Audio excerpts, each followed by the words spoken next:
करावा। आज आम्ही कोणाचा गौरव करतो? लक्षात घ्या प्रियनो, आम्ही पाहतो पवित्र बायबलमध्ये अत्यंत महत्वाचा पॉइंट आहे, लक्षात घ्या। मेंढपाळाच्या ठाई ज्ञान असावं, ज्ञान। हॅलो, संदेश देताना तुम्ही दरविवारी वेगळ्या ठिकाणी असे काही पाळक आहेत दादा, असे काही पाळक आहेत की एकच संदेश वर्षभर, एकच गीत वर्षभर, एकच प्रार्थनेचे शब्द वर्षभर अभ्यास करत नाहीयेत।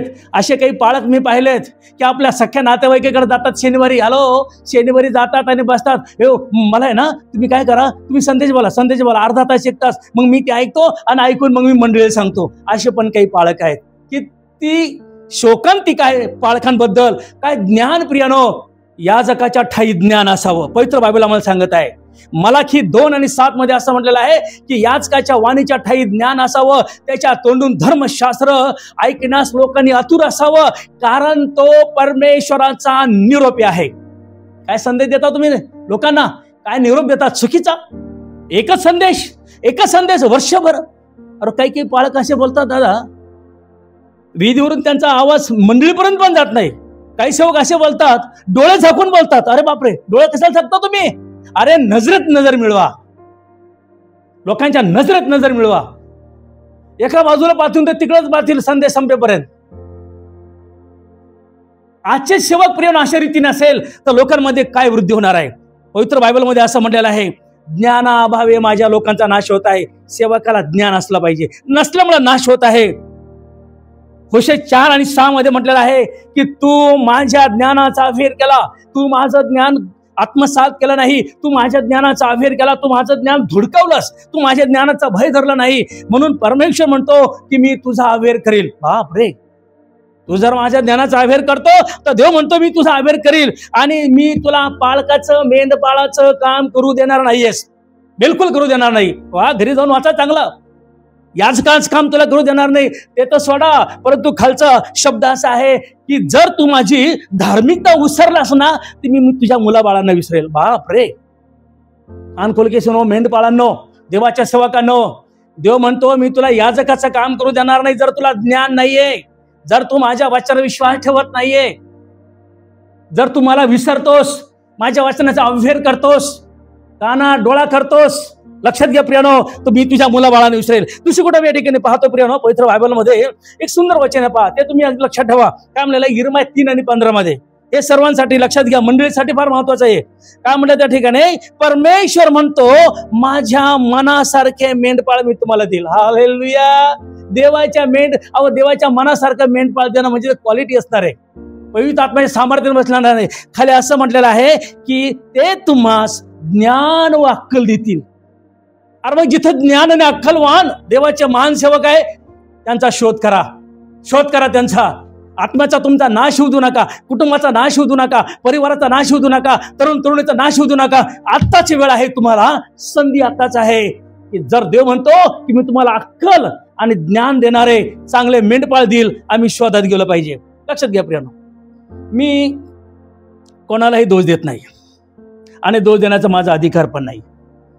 तुम्ही म्हणणार पाळक साहेब तुम्ही आमची टीका करता, आमची निंदा करता, तुम्हाला दोष देण्याचा काय अधिकार आहे? अगदी बरोबर आहे, करेक्ट आहे तुमचं म्हणणं, पटतं मला अगदी 100%। प्रियानो, पवित्र बायबलमध्ये मत्तई 7 आणि 2 मध्ये असं म्हटलेलं आहे, 7 आणि 2 मध्ये असं म्हटलेलं आहे की तुमचे दोष काढण्यात येऊ नये म्हणून तुम्ही कोणाचे दोष काढू नका। अगदी करेक्ट आहे, बायबल सांगते तुमचे दोष काढण्यात येऊ नये म्हणून तुम्ही कोणाचे दोष काढू नका।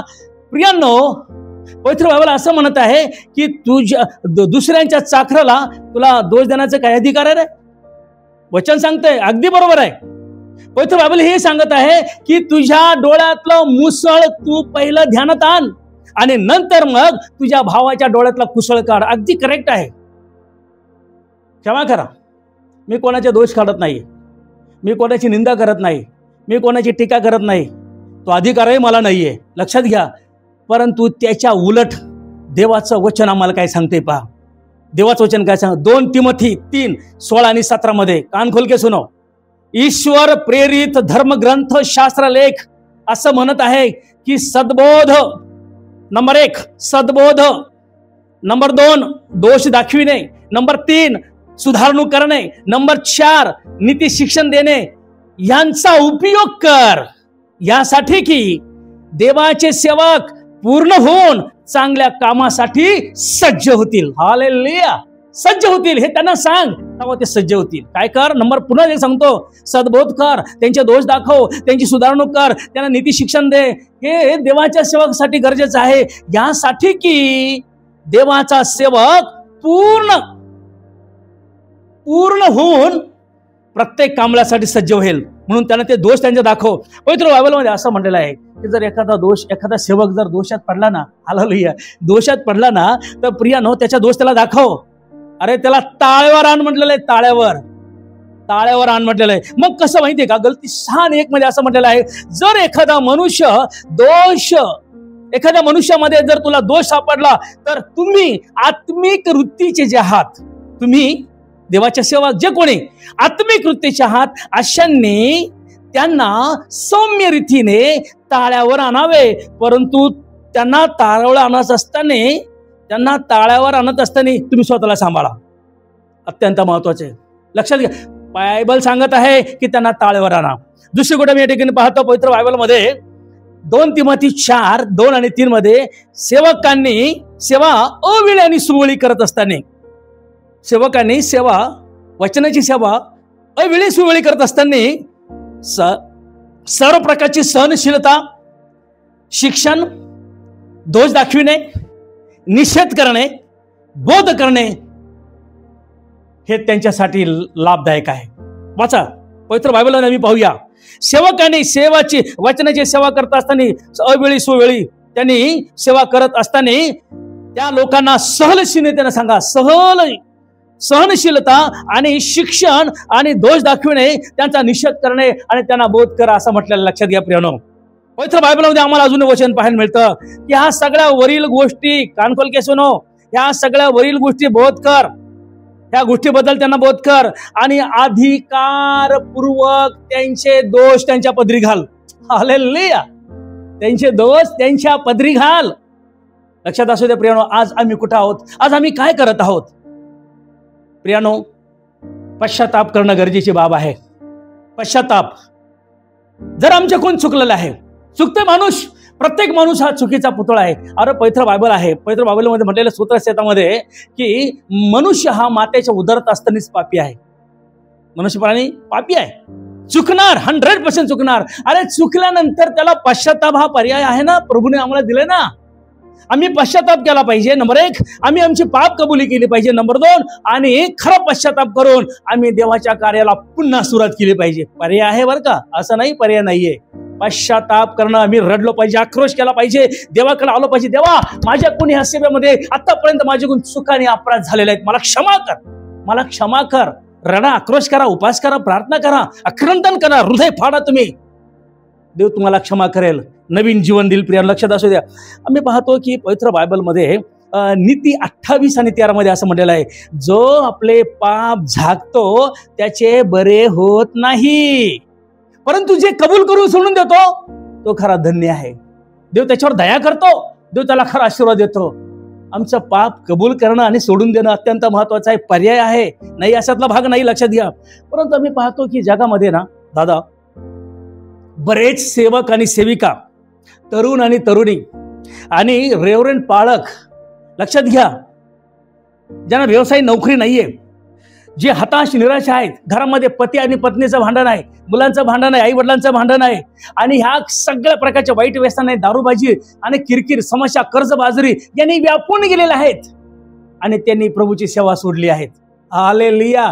प्रभूची सेवा सोडलेली आहेत, सेवा सोडण्याच्या मार्गात आहेत. जे सेवक आहेत ज्यांनी 3-3 वर्ष बायबल ट्रेनिंग केलेली आहे, ज्या तरुणांनी 3-3 वर्ष बायबल ट्रेनिंग केलेली आहे, बायबल ट्रेनिंग करून ते घरी आलेले आहेत. घरी आल्यानंतर प्रियानो, त्यांनी कुटुंबाची जबाबदारी म्हणून त्यांनी धंदा, व्यवसाय, नोकरी चालू केलेली आहे. हरकत नाहीये. परंतु प्रेषित पौल म्हणतो की सेवक हा राहुट्य विणणारा असला पाहिजे, घरची काळजी घेऊन आपला कुटुंब चालवणारा असला पाहिजे, त्याला खरा सेवक म्हणतात. प्रियानो, मी म्हणणार नाही नोकरी करा, मी म्हणणार नाही तुम्ही हे करू नका, ते करू नका, 100% करा, परंतु देवाची सेवा बंद करू नका. फार मोठे शाप आहेत, लक्षात असू द्या, फार मोठे शाप आहेत. एक तर त्या गोष्टीमध्ये पाऊल टाकायचा नसता, त्या मार्गाला जायचं नाही. लक्षात घ्या प्रियानो, बरीच मंडळी अशी आहे की आपली सेवा त्यांनी बंद केलेली आहे, सोडलेली आहे. आणि अहो असे बरेच आहेत महाभाग सेवक सेविका तरुण तरुणी आजच्या काळामध्ये वृद्ध माता भगिनी आत्महत्या करण्यास तयार आहेत. परंतु पवित्र बायबल सांगत आहे मी चेपलेला बोरू मोडत नाहीये आणि मिनमिनती वाथ मी विझू देत नाहीये. हालेलुया. अरे बोरू किती जरी चेपला, बांबू किती जरी चेपला, पण देव म्हणतो मी त्याला मोडू देत नाहीये. मिनमिनती वाथ. एखादा नाही का पेशंट दवाखान्यामध्ये ऍडमिट असतो आणि त्याला कोम्यात गेला असतो, कोम्यामध्ये, आणि त्याला ऑक्सिजन दिला असतो. मग डॉक्टर म्हणतात बाबा आम्ही आमचा प्रयत्न करतो, तुम्ही प्रार्थना करा. तो कोम्यात असतो, त्याची वात मिन करत असते. कधी जाईल आम्हाला माहिती नाही, कारण तो ऑक्सिजन असतो. पण असे काही सेवक सेविका आहेत की ते आज ऑक्सिजनवर आहेत, आज ते कोम्यात गेलेले आहेत. परंतु देव म्हणतो मी तुम्हाला कोम्यात जाऊ देणार नाही. देव म्हणतो मी तुमची मिनमिनती वात विझू देणार नाही. 42 आणि 3 मध्ये चांगल्या प्रकारे ते वाचा. प्रियानो, परमेश्वर म्हणतो की मी तुम्हाला पुन्हा उभारेल. हालेलुया. अरे नवीन जन्म देतोय देव, नवीन हृदय देतो, नवीन शरीर तो देतोय. योग 22 आणि 23 वचनामध्ये असं म्हटलेलं आहे की परमेश्वर म्हणतो सर्व सामर्थ्याकडे जर तू वळालास ना, सर्व सामर्थ्याकडे वळालास ना, आणि तू आपल्या डेऱ्यातील अधर्म दूर केलास, तर परमेश्वर तुला पुन्हा उभारेल. हालेलुया. अरे तुझ्या अंतःकरणामध्ये डेऱ्यामध्ये जे काही घाण आहे ना, अधर्म आहे ना, ते काढून टाक आणि सर्व सामर्थ्याकडे वळ. देव तुझी उभारणी करेल. निराश होऊ नका, हताश होऊ नका, घाबरून जाऊ नका. अहो हे संदेश फक्त पालकांसाठी नाहीये दादा, पालकांसाठी नाही, तर प्रत्येक तरुणासाठी आहे, प्रत्येक तरुणीसाठी आहे, प्रत्येक विश्वासणाऱ्यांसाठी आहे. देव जो जो जो जो प्रभूला आबा आणि बापा म्हणून हाक मारतो, रोज प्रार्थना करतो, उपवास करतो, 30 दिवस 40 दिवस 50 दिवस 200 दिवस, प्रत्येकासाठी हे वचन आहे. फक्त पालकांसाठी नाही, मेंढपाळासाठी नाही, तर विश्वासणाऱ्या प्रत्येक व्यक्तीसाठी हे वचन, याचा संदेश आहे. म्हणून त्यांनी देखील आपल्या जीवनाबद्दल या ठिकाणी परीक्षण करायचं आहे. पवित्र बायबलमध्ये असं म्हटलेलं आहे, यिर्मया 8 आणि 4 मध्ये परमेश्वर म्हणतो मी कोणाला पडू देत नाही, मी कोणाचा नाश होऊ देत नाही. जर पडलास तर मी त्याला उठवतो. बाप रे, काय वचन आहे. जर पडलाच ना चुकीमुळे त्याच्या, तर मी त्याला उठवतो. जर कोणी बहकला तर देव म्हणतो मी त्याला वळवितो. घरी जाऊन वाचा चांगलं वचन, अत्यंत महत्वाचं. प्रियानो, आज आमची काय परिस्थिती आहे. अहो पवित्र बायबलमध्ये 2 पेत्र आणि 3 मध्ये असं म्हटलेलं आहे, एकही पापी मारावा अशी देवाची इच्छा नाही. हालेलुया. एकही पापी मारावा देवाची इच्छा नाहीये, तर त्याने पश्चाताप करावा. आज आम्ही पश्चाताप केला पाहिजे, आज आम्ही राक्रोश केला पाहिजे, रडलं पाहिजे. देवा माझ्याकडून ह्या गोष्टी चुकल्या, मी करायला नको पाहिजे, ते मी केलेल्या आहेत. संधी गेलेली नाही दादा, संधी गेलेली नाहीये. पालकांनो, मेंढपाळांनो, तरुणांनो, तरुणींनो, वृद्धींनो, माता भगिनींनो, सेवक सेविकांनो, देवाच्या महान सेवकांनो, संधी गेलेली नाही. संधी साधून घ्या, वेळ फार कठीण आहे. संधीचं सोनं करून घ्या प्रियानो. संधी अजून आम्हाला जी आहे ना, ती संधी आमच्यासाठी बोनस आहे, बोनस. ते आमच्यासाठी बक्षीस आहे. आम्ही त्याचा फायदा करून घेतला पाहिजे. प्रेषित पाऊल या ठिकाणी म्हणतो, शेवटचं वचन आहे माझं. प्रेषित पाऊल या ठिकाणी काय म्हणतो माहितीये का. प्रेषित पाऊल म्हणतो आम्हावर चहूबाजूने संकट आले. बाप रे, काय आलं. आम्हावर चहूबाजूने संकट आले. अहो आमचा संकट आले, परंतु आमचा कोण मारा झाला नाही. संकट आले बरं का. तसं प्रत्येक सेवकाला संकट येतं. माझ्यावर संकट आलेलं आहे. कितीतरी संकटातून मी गेलेलो आहे, कितीतरी आजारपीडेतून मी गेलेलो आहे. माझ्यासारखे संकट तुमच्यावर आलेले नसतील. माझ्या जन्मापासून ज्यावेळेस मी आईच्या उदरातून बाहेर आलो आणि माझा जन्म झाला आणि मला एका टेबलवर ठेवण्यात आलं, लक्षात घ्या, त्यावेळेस पासून सैतान माझ्या मागे आहे. एक नर्स त्या ठिकाणी बाळ मला ठेवून जाते आणि माझी चुलती येते आणि ते घाण म्हणून ती कुंडीत फेकायला जाते. कानकोल के सोनो, कुंडीत फेक. एक नर्स पाहते, अगं बाळ आहे, त्याच्यामध्ये बाळ आहे. आणि त्यावेळेस मला आणल्या जातं आणि मी कुंडीत चालवतो. सैतान हा प्रत्येकाच्या मागे लागलं. संकटावर संकट, अजूनही संकट आहेत, अजूनही समस्या आहेत, अजून अडचणी आहेत, अजून वेगवेगळ्या प्रकारच्या चहूबाजूने संकट असतात व्यक्तीवर. परंतु प्रियानो, मी पाहतो की माझा कोण मारा बी झाला. प्रेषित पाऊल म्हणतो माझा कोण मारा झाला, चौकोन संकट आलं, मी घोटाळ्यात पडलो, परंतु निराश झालो नाही. जी निराशा आहे ना, ती मला काढून टाकायची आहे. लक्षात घ्या प्रियानो. एक शेवटचं उदाहरण देईल आणि मग मी या ठिकाणी संपवणार आहे. शेवटचं उदाहरण आहे 3Gचा फॉर्म्युला आहे. 3Gचा फॉर्म्युला अत्यंत महत्वाचं आहे. कान खोल के सुनो. आज बरेच सेवक सेवा करत आहेत, परंतु सैतान इतका धूर्त आहे. कान खोल के सुनो सेवकांनो, इतका धूर्त आहे की तो कितीही आत्मेने भरलेला सेवक असला ना, त्याच्याद्वारे कितीही मेलेले जिवंत होत असले ना, मोठे मोठे चमत्कार होत असले ना, परंतु त्याच्यातली तो कमजोरी पाहतो. इतका धूर्त आहे तो. काय करतो? त्याच्यातली कमजोरी पाहतो. अहो, येशूची देखील 3 वेळेस त्यांनी परीक्षा घेतले हो, पण येशू आहे, देव आहे. तो त्याच्या मोहात नाही पडला, पण आजचे सेवक लगेच मोहात पडतात. Number 1, glory. 3Gचा फॉर्म्युला कान खोल के सुनो, विसरू नका. ज्या सेवकांनी हा फॉर्म्युला ऐकला तर त्याचे जीवन बदलणार आहे. त्याला समजेल की मी कुठं आहे, मी काय करत आहे. Number 1, glory. ग्लोरीचा अर्थ आहे गौरव. प्रत्येक सेवक असे आहेत की पवित्र मत्ते शुभवार्तामध्ये सांगितल्याप्रमाणे याजक, परुषी आणि ज्ञानी एवढी लोक मोठमोठे झगे घालणे, बाजारामध्ये नमस्कार, मोठमोठी आसने, चांगल्या प्रकारची जेवण हे त्यांना आवडतं. स्टेज पाहिजे. आज काही पालकांना इतका मोह झालेला आहे स्टेजचा आणि खुर्चीचा, इतकं त्यांच्या हृदयामध्ये ठासून भरलेला आहे. मला स्टेजवर का नाहीये, मला इथं काय नाही, मला तिकडे बोलवलं नाही, मी जाणार नाही, मला अपमान केला, असं झालं. अरे मोह लागला, स्टेजचा मोह, मीपणाचा मोह, खुर्चीचा मोह, पदाचा मोह, ग्लोरी, स्वतःचा गौरव करण्याचा मोह लागलेला आहे. किती सेवक तो आत्मेने भरले असला ना, जर त्याच्यामध्ये मोह असेल, त्याची सेवा संपलेली आहे. मग त्याने किती चमत्कार करू द्या, किती आत्मेने भरू द्या, परंतु शैतान काय करतो? अरे याला ना मीपणाचा आत्मा याच्यामध्ये आहे, ग्लोरीचा आत्मा याच्यामध्ये आहे, चांगल्या प्रकारचं म्हणजे हा याला स्वतःचं कौतुक पाहिजे, माझ्याकडे पान, मला पान फुलवा, असा आत्मा त्याच्यामध्ये आहे. देव काय करतो माहितीये का? पाहतो हा काय करतो, परंतु शैतान इतका धूर्त आहे की त्याला त्यामध्ये टाकून त्याला खाली पाडतो. संपली सेवा. नंबर 2, गर्ल, मुलगी, स्त्री. बरेच सेवक असे आहेत, आत्म्याने भरून मंडळी भरपूर आहे, खेड्यापाड्यामध्ये इकडे तिकडे संपूर्ण रीतीने मंडळी. खूप चांगल्या प्रकारचं काम आहे. देव त्यांच्याद्वारे चमत्कारी करतो, देव त्यांच्याद्वारे चांगलं कार्य करतो, परंतु त्यांना स्त्रीचा छंद आहे, स्त्रीचा नाद आहे, स्त्रीचा मोह आहे. 100% प्रियानो, शैतान पाहतो, अरे यार इसको ये चाहिए, याला हे पाहिजे, मग त्याला बरोबर गुरफटून त्या मोहात टाकतो आणि त्याची सेवा नेस्त नाबूद करून टाकतो. कान खोल के सुनो सेवकांनो, काय मला ग्लोरी चा मोह आहे, स्वतःच्या मोठेपणाचा, पदाचा, काय मला स्त्रीचा मोह आहे तर शैतान धूर्त आहे. किती आत्मेने भरलेली सेवा असली, 100% त्या ठिकाणी आमची नुकसान आहे. नंबर 3, गोल्ड मीन्स धन, दौलत, संपत्ती, प्रॉपर्टी.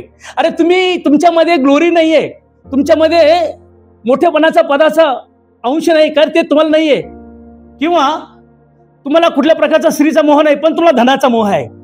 आणि मग धनाचा मोह जर त्यांच्यामध्ये आहे, 100% शैतान इतका धूर्त आहे, अरे याला हे नाही पाहिजे बरं का, याला फक्त पैसा पाहिजे, पैसा.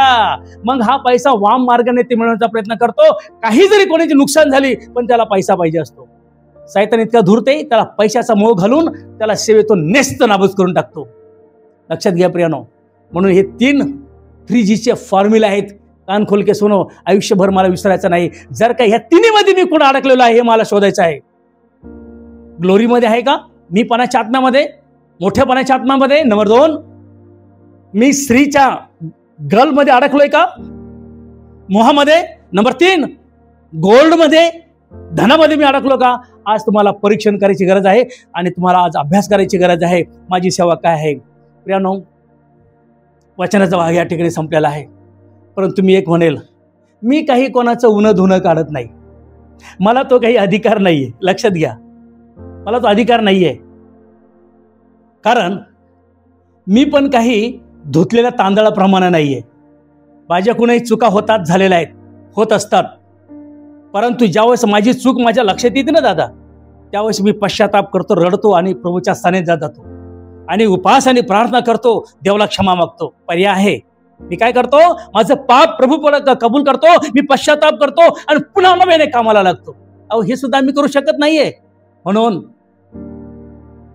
हा जो संदेश तुम्ही ऐकत आहात, हा फक्त सेवकांसाठी नाहीये, मेंढपाळासाठी नाहीये, तर चर्चा प्रत्येक सभासाठी आहे, प्रत्येक तरुण तरुणीसाठी आहे, प्रत्येक वृद्ध माता भगिनीसाठी आहे. किती मोटरपोलेटेड असो, मोठा सेवक असो, पाळक असो, बिशप, सर्वांसाठी तो संदेश आहे. लक्षात घ्या. म्हणून या संदेशावर आम्ही मनन करूया, चिंतन करूया, वचनाप्रमाणे अनुकरण करूया. देव बाप तुम्हाला वचनाद्वारे आशीर्वादित करो, तुमच्या जीवन बदलल्या जाओ. तुमच्या जीवनामध्ये शांती आणि आनंद येवो आणि खरं सत्य तुम्हाला समजो. देव तुमच्या कुटुंबामध्ये खरोखर शांती आणि आनंद देणार आहे. परमेश्वर तुम्हाला आशीर्वादित करो आणि देव तुम्हाला कुठल्याही चांगल्या वस्तूची वाण पडू देणार नाही जर देवाच्या वचनाप्रमाणे केलं तर. एकच म्हणेल, हा जर संदेश तुम्हाला आवडला असेल तर लाईक करा. संदेश तुम्हाला खरा आवडला असेल तर प्रियानो शेअर करा. हा जर संदेश तुम्हाला खरा आवडला असेल तर सबस्क्राईब करा. ज्यावेळेस आम्ही सबस्क्राईब करू, लाईक करू, हजारो लोकांपर्यंत जाईल आणि त्या लोकांचं काय होईल, जीवन बदलेल. माझ्यासाठी नाही पण देवाच्या गौरवासाठी. God bless you. देव तुम्हाला आशीर्वादित करो. थँक्यू.